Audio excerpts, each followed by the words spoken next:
পূর্ব মেদিনীপুর জেলার কন্টাই কো-অপারেটিভ ব্যাংকের ডেলিগেট নির্বাচন হয় 2024 ডিসেম্বরে। তাতে তৃণমূলের পক্ষে জয়ী হয় 101 জন, বিজেপির পক্ষ থেকে জয়ী হয় মোট 7 জন। চলতি মাসের গত 13 ও 14 জানুয়ারি ডাইরেক্টরের পদের জন্য মনোনয়নপত্র জমা দেওয়া হয়। বুধবার ছিল মনোনয়নপত্রের স্ক্রুটিনি, বৃহস্পতিবার ছিল প্রত্যাহারের দিন। কন্টাই কো-অপারেটিভ ব্যাংকের ডিরেক্টর হবেন মোট 15 জন এবং এই 15 জনের নাম তৃণমূলের সুব্রত বক্সী তিনি একটি প্যানেলের লিস্ট তৈরি করেন, যেখানে দেখা গেছে তার বাইরেও তৃণমূল থেকে জয়ী হওয়া এমন বেশ কিছু ডেলিগেট থেকে ডাইরেক্টর পদের জন্য মনোনয়ন তুলেছিলেন। মনোনয়ন জমার দুদিন ধরে কন্টাই কো-অপারেটিভ ব্যাংকের সামনে প্রবল টান উত্তেজনার মাধ্যমে কেটেছে। একে অপরের তৃণমূল গোষ্ঠীদ্বন্দ্ব প্রকাশ্যে এসেছে। শেষ পর্যন্ত হস্তক্ষেপ করতে হয়েছে রাজীব বন্দ্যোপাধ্যায়কে। এই কন্টাই কো-অপারেটিভ ব্যাংকের মূলত তৃণমূলের দুই গোষ্ঠীর মধ্যে চরম উত্তেজনা সৃষ্টি হয়।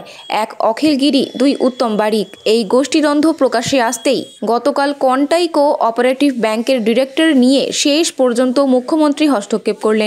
রাজ্যের মুখ্যমন্ত্রী মমতা বন্দ্যোপাধ্যায় তিনি পরিষ্কার জানিয়ে দেন, কন্টাই কো-অপারেটিভ ব্যাংকের তার নির্দেশ মতো যে ডিরেক্টরদের নাম লিস্টে তোলা হয়েছে তার বাইরে যে বা যারা মনোনয়ন জমা করেছেন তারা দলের নির্দেশ মেনে মনোনয়ন প্রত্যাহার করবেন।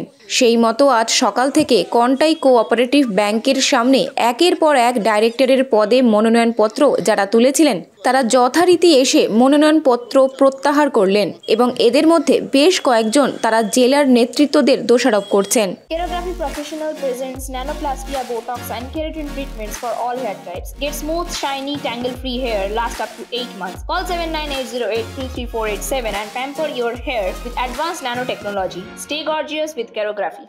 আমি মানব কুমার পড়ুয়া। আমার দুটি ব্যক্তিসত্তা রয়েছে। আমার ব্যক্তিগত কর্মজীবনে আমি একটি সেন্ট্রাল কোঅপারেটিভ ব্যাংকের এমপ্লয়ি।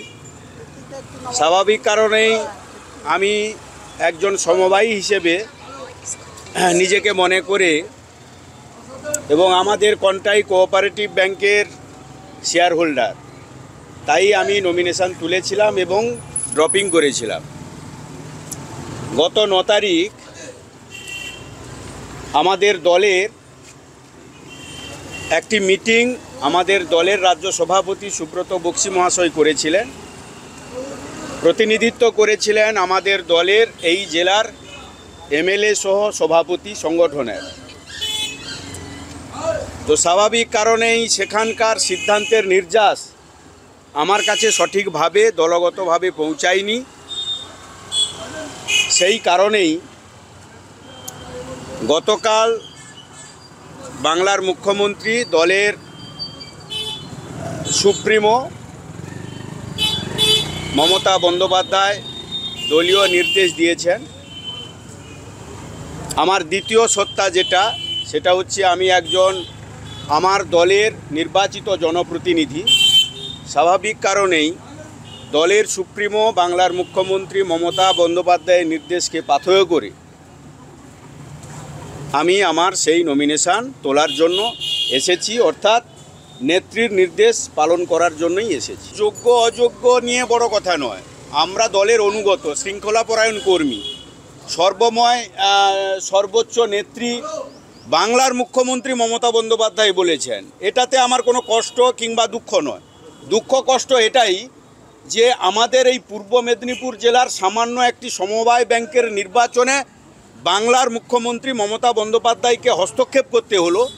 এটা আমাদেরই ব্যর্থতা। আমাদের সংগঠন পরিচালনা করার ক্ষেত্রে যারা রয়েছে আমি মনে করি আমাদের ব্যর্থতা। দলের নির্দেশ নমিনেশন প্রত্যাহার করতে হবে। নেত্রীর নির্দেশকে মেনে আমরা নমিনেশন প্রত্যাহার করব, তমস্তকে প্রত্যাহার করব। তখনও তো নেত্রীর নির্দেশ ছিল, যখন নমিনেশন করেছিলেন তখনও নেত্রীর নির্দেশ ছিল, তাহলে তখন করেছিলেন কেন নির্দেশ অমান্য করে? না, নির্দেশ ছিল। তাহলে যোগ্য মনে হয়নি? তাহলে না, আমাদেরকে যোগ্য বলে মনে হলো না। মানে এই ডিরেক্টর বলে আপনি যোগ্য মনে করছেন না বা দল মনে করছে না? এই ডাইরেক্টর যারা আমরা নমিনেশন করেছিলাম, দল মনে করেছে যে আমাদেরকে নমিনেশন প্রত্যাহার করতে হবে, তাই আমরা প্রত্যাহার করে নিলাম। যোগ্য অযোগ্য বিচার করার ক্ষমতা আমাদের নেই, দল বিচার করবে। মানে আপনার দৃষ্টিভঙ্গিতে কি মনে হয়? আমার দৃষ্টিভঙ্গিতে কিছু মনে হচ্ছে না এখন। কিছু বলবো না, এই সম্পর্কে কিছু বলার নেই আমার। কোথাও কি ক্ষোভ হচ্ছে? সেটা বলতে পারবো না এখন। মনের অন্তরেও কোথাও ক্ষোভ হচ্ছে? একজন তো দীর্ঘদিনের সমবায়ী আপনি। সে কথা এখন বলার মতো পরিস্থিতি তৈরি হয়নি। মানে ক্ষোভ আছে তাহলে? সেটা যদিও থাকে, সেটা পরে সেটা বোঝা যাবে। পরে সুযোগ পেলে কি দলকে জানাবেন এই ধরনের ক্ষোভের পরিস্থিতি? নিশ্চিত জানাবো। আপনি কার মাধ্যমে জানলেন যে আপনাকে তুলে নেওয়ার কথা বলা হলো? আমাকে জেলা সভাপতি পীযূষ পণ্ডা জানিয়েছেন নমিনেশন প্রত্যাহার করতে হবে, তার নির্দেশ মতো প্রত্যাহার করি। লিখিত নাকি না, মৌখিকভাবে টেলিফোন মারফত জানিয়েছেন। ওনার কথাই করেছিলাম। পীযূষ পণ্ডা সহ উত্তম বারিক সহ নেতৃত্বরা থেকে একটা প্যানেল তৈরি করে বললেন যে আপনারা নমিনেশন করুন, সেই মতো আমরা করেছি। আবার তাদের মধ্যে যারা রইলেন এই ডিরেক্টর বিনা প্রতিদ্বন্দ্বিতায় জয়ী হলেন, তারা জানিয়েছেন মুখ্যমন্ত্রীর নির্দেশে পার্থক্য করে আমরা এই বোর্ড পরিচালন করব। Kerography Professional presents nanoplastia, botox and keratin treatments for all hair types. Get smooth, shiny, tangle-free hair last up to 8 months. Call 7980833487 and pamper your hair with advanced nanotechnology. Stay gorgeous with Kerography. আমাদের নেত্রী মমতা ব্যানার্জির নির্দেশ অনুযায়ী এবং তার নির্দেশকে সবাই মান্যতা দিয়ে আজকে নমিনেশন তুলে নিচ্ছে। এটা হচ্ছে তো আরবান কোঅপারেটিভ শহরাঞ্চলীয় ব্যাংক। এই ব্যাংকের সুনাম আছে সারা ভারতবর্ষের মধ্যে। উত্তর পূর্ব ভারতে আমরা প্রথম। প্রায় 1800 কোটি টাকার ব্যাংক। গত বছর আমরা 35 কোটি টাকা প্রফিট করেছি। আমাদের কর্মচারীরা খুব সুনামের সঙ্গে কাজ করে।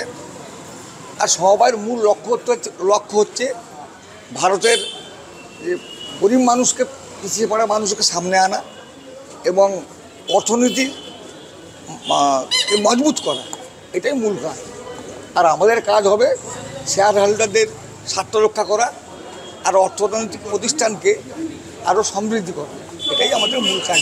15 জন বিনা প্রতিদ্বন্দ্বিতা নির্বাচিত হলেন, ডাইরেক্টর নির্বাচিত হলো, তাহলে অফিসিয়াল প্যানেলের জয়লাভ হলো। মমতা ব্যানার্জির ঘোষিত প্যানেলের জয়লাভ। মুখ্যমন্ত্রী, জননেত্রী, মুখ্যমন্ত্রী, সারা ভারত তৃণমূল কংগ্রেসের চেয়ারপারসন মমতা বন্দ্যোপাধ্যায়ের ঘোষিত প্যানেলই আজকে বিনা প্রতিদ্বন্দ্বিতায় জয়যুক্ত। এরপরে থাকলো ব্যাংকের চেয়ারম্যান নির্বাচন, সেক্ষেত্রে চেয়ারম্যান ভাইস চেয়ারম্যান তো মুখ্যমন্ত্রী মমতা বন্দ্যোপাধ্যায় বলেছেন তিনি ঠিক করে দেবেন।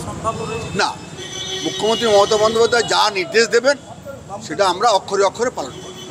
সকাল থেকে যে 11 জন এক্সেস ছিল প্রত্যেকেই আজকে মনোনয়ন প্রত্যাহার করেছেন। সবাই কি প্রত্যাহার করলেন? সবাই প্রত্যাহার করেছেন এবং 15 জন বিনা প্রতিদ্বন্দ্বিতায় আজকে নির্বাচিত হলেন। তবে বিজেপির পক্ষ থেকে তেমন কোনো কাউকে মনোনয়নপত্র জমা দিতে দেখা যায়নি। তাই সেই কারণে বিজেপির পক্ষ থেকে আজ ঘন্টায় কোঅপারেটিভ ব্যাংকের সামনে কাউকে দেখা গেল না। বিজেপি তো নেই। বিজেপি কোথায়? আমাদের 101 জন দালালরা তাড়াবেন বলেছিলেন। বিজেপির দালালরা অনেক আগেই তাড়িয়ে গেছে। বিজেপির দালালরা এই জায়গায় নেই। দেখুন, আমাদের 101 জন ডেলিগেট জয়লাভ করেছে। মতানৈক্য মনান্তর থাকবে। দল মানে নেত্রী, নেত্রী মানে দল। আমরা নেত্রীর বাইরে কেউ নই। এই দলের মমতা বন্দ্যোপাধ্যায়কে দেখে এই দলের আবেগ আর মমতা বন্দ্যোপাধ্যায়ের নির্দেশ আমাদের কাছে, যে একটা মায়ের যেমন নির্দেশ আছে বাড়িতে গেলে, মা বলে এই কাজটা করবি না, তখন সেই যেমন নির্দেশকে আমরা গ্রহণ করি, ফলো করি। মমতা বন্দ্যোপাধ্যায় আমাদের রাজনৈতিক জীবনের, তিনি একজন রাজনৈতিক অভিভাবক, রাজনৈতিক মায়ের মতো। তো তার নির্দেশ তৃণমূল কংগ্রেসের কর্মীরা ফেলে দেবেন, তৃণমূল কংগ্রেসের সমর্থক নেতৃত্বরা ফেলে দেবেন, এটা কখনো হয়নি আর আগামী দিনেও হবে না। তাই আমরা মনে করি যে নিশ্চিতভাবে আমাদের মধ্যে কোথাও মতান্তর, মতানৈক্য, মতভেদ সেগুলো থাকবে, সেগুলো ছিল, কিন্তু নেত্রীর হস্তক্ষেপে সমস্তটা মিটে গেছে। এবং আপনারা সকলেই দেখলেন যে যারাও অন্য প্যানেল থেকে নাম তুলেছিল তাদের সঙ্গে আমরা হাসি মুখেই আমরা সকলে একসঙ্গে এসে তাদেরকেও সহযোগিতা করলাম যাতে তারা নমিনেশন উইথড্র করে। কেন? আমরা নেত্রীকে মান্যতা দিলাম, দলকে মান্যতা দিলাম। দলের উপরে কেউ নয়, দলের উপরে আমিও নয়, কেউ নয়, এই দলকে আমরা মান্যতা দিলাম। এবং এটা আমাদের কাছে একটা ভালো দিক তৈরি হলো 26-এর আগে, যে ঐক্যবদ্ধ তৃণমূল মমতা বন্দ্যোপাধ্যায়ের নেতৃত্বে সংগঠিত তৃণমূল পূর্ব মেদিনীপুর জেলার এই কাঁথি কোঅপারেটিভ ব্যাংককে কেন্দ্র করে দেখতে পেল এই জেলার মানুষ, এবং এখান থেকেই পরিষ্কার হচ্ছে যে বিজেপিকে জেলা থেকে এত বড় নির্বাচন থেকে আমরা সরিয়েছি এবং আগামী দিনেও বিধানসভা নির্বাচন বিজেপিকে আমরা সরাবো। Kerography Professional presents nanoplastia, botox and keratin treatments for all hair types. Get smooth, shiny, tangle-free hair last up to 8 months. Call 7980823487 and pamper your hair with advanced nanotechnology. Stay gorgeous with Kerography. শেষ পর্যন্ত তৃণমূলের দুই গোষ্ঠীর কোনো দলের শেষ হাসি হাসলেন অখিল গিরি। কারণ এই কন্টাই কোঅপারেটিভ ব্যাংক নির্বাচনের সমস্ত ভরসা রেখেছিলেন পুরনো কর্মী অখিল গিরির ওপর। গত মঙ্গলবার অখিল গিরিকে যে কটূক্তি বা মন্তব্য করা হয়েছিল তার পরিপ্রেক্ষিতে তিনি জানান, ওরা আমার থেকে অনেক ছোট, আবেগের তাড়নায় বা ভুলবশত তারা বলেছে। এই কথায় আমি কোনো রাগ করিনি। 15টা আসনে 26টা মনোনয়নপত্র জমা পড়েছিল ডাইরেক্টর হিসাবে, পরিচালক মণ্ডলীর সদস্য হিসাবে। তাতে আমাদের 15 জন অফিসিয়াল প্যানেল ছিল রাজ্য তৃণমূল কংগ্রেসের। কেউ কেউ ভেবেছিলেন বোধহয় এই প্যানেলটা ঠিক নয়, তাই তারা নমিনেশন করেছিলেন, এবং আবার আরও কিছু অতিরিক্ত মানুষ তারা নমিনেশন করেছিলেন। কিন্তু গতকাল আমাদের দলের নেত্রী ভারতীয় তৃণমূল কংগ্রেসের চেয়ারপারসন মুখ্যমন্ত্রী মমতা বন্দ্যোপাধ্যায় নির্দেশ দিয়েছিলেন সবাইকে, সমস্ত দল, আমাদের দলের সভাপতিদের, এমএলএদের, যে প্যানেলটা করা হয়েছে সেটা আমারই নির্দেশে করা হয়েছে, মানে মুখ্যমন্ত্রীর নির্দেশেই করা হয়েছে, সেটা অফিসিয়াল প্যানেল। আর যারা বাইরে আছেন তাদেরকে উইথড্র করে নিতে হবে। এই নির্দেশ মোতাবেক আজকে সবাই উইথড্র করে নিয়েছেন, তাহলে এই নির্বাচন হবে না, বিনা প্রতিদ্বন্দ্বিতায় 15 জন নির্বাচিত হলেন এবং আগামী দিনে এরাই বোর্ড পরিচালনা করবে। একটি ভিডিও ভাইরাল হয়েছিল, যে উত্তেজনা এমন চরম দেয়া গেছিল, আপনাকেও কটাক্ষ করেছিল বেশ কিছু মানুষ, দেখা যাচ্ছে সেটা কিছু মানুষ উত্তেজিত হয়ে করে ফেলেছিল, তারা বাচ্চা ছেলে করে ফেলেছিল, সেটা আর কিছু আমরা গায়ে মাখিনি, সেটা ওরা জুনিয়র ছেলে করে ফেলেছে। ওটা সেগুলো কিছু বিজেপি উস্কাচ্ছে আমাদের নিজেদের মধ্যে, যাতে দন্ত হয়ে এটা ভাগ থাকে, এটা করে ফেলেছিল। চেয়ারম্যান শুভেন্দুবাবুর কি হাত ছিল বলে মনে করছে? ছিল, শুভেন্দুবাবুর হাত, তার লোকেদের হাত ছিল, এটা একবারে নিশ্চিত। যে বিজেপির লোকেরা সেখানে যারা কালকে পোস্ট অফিস মোড়ে, গত পরশু দিন পোস্ট অফিস মোড়ে যে ঘটনাটা ঘটেছিল আমার সাথে, তাতে দূরে দাঁড়িয়ে বিজেপির কিছু নেতৃত্বকে আমি দেখেছি।